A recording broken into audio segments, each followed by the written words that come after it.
Dans cette séquence, je vais montrer un tout petit peu comment on utilise les détecteurs à particules que l'on a introduits dans le module numéro 3 pour détecter des particules et la lumière. À la fin de cette séquence, vous allez savoir comment on intègre des détecteurs à semi-conducteurs pour en faire ce que l'on appelle un traceur de particules qui suit la des particules chargées et comment on utilise les moyens de détection de la lumière pour détecter des particules avec des scintilles.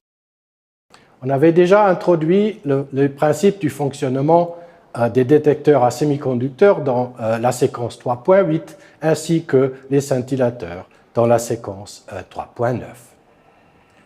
Alors à ma gauche, vous voyez deux applications semi-conducteurs, en haut pour l'expérience LHC du CERN et en bas pour l'expérience spatiale AMS installée sur la Station spatiale internationale. Commençons par le détecteur en haut. Vous voyez là une partie du détecteur vers l'avant et les particules s'introduisent dans cette partie du particule dans à peu près cette direction-là. Elles seront localisées par ces détecteurs en micropistes au silicium que vous voyez à gauche.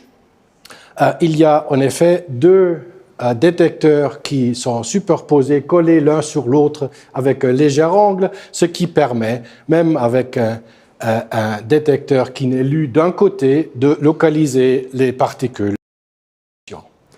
Vous voyez tout en bas de chacun de ces modules une petite carte électronique toute proche du détecteur qui façonne le signal qui vient du détecteur et à l'arrivée d'un déclenchement transmet un signal, en l'occurrence un signal optique par cette mince fibre optique qui en sort. Vous voyez aussi toute cette tuyauterie derrière qui fait partie de l'infrastructure du détecteur et qui transporte un liquide refroidissant qui le détecteur et son électronique pour le tenir à une température constante. La deuxième filière de détecteurs, j'en suis très activement ici au département de la physique nucléaire et corpusculaire de l'Université de Genève, sont les détecteurs à scintillation que l'on a introduits dans la séquence 3.9 déjà. Alors, ici, vous voyez la manière classique de construire un détecteur à scintillation en matériau qui scintille, on le relie moyennant un guide lumière à un tube indicateur. À l'époque, dans les années 70-80, c'était des tubes à vide très grands et très lourds.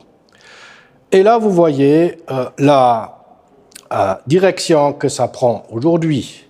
On arrive à des fibres scintillantes très fines qui peuvent être reliées à des détecteurs de lumière extrêmement petits, comme celui-ci,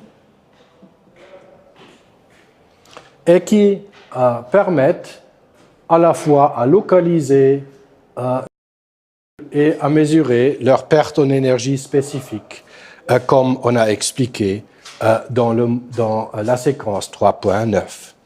Alors, une fois intégré, ça a l'air à peu près comme cela. Vous avez une mince couche de scintillateurs reliés directement avec un détecteur semi-conducteur de lumière qui localise et mesure l'intensité de la lumière scintillante qui a été produite par la particule qui passe.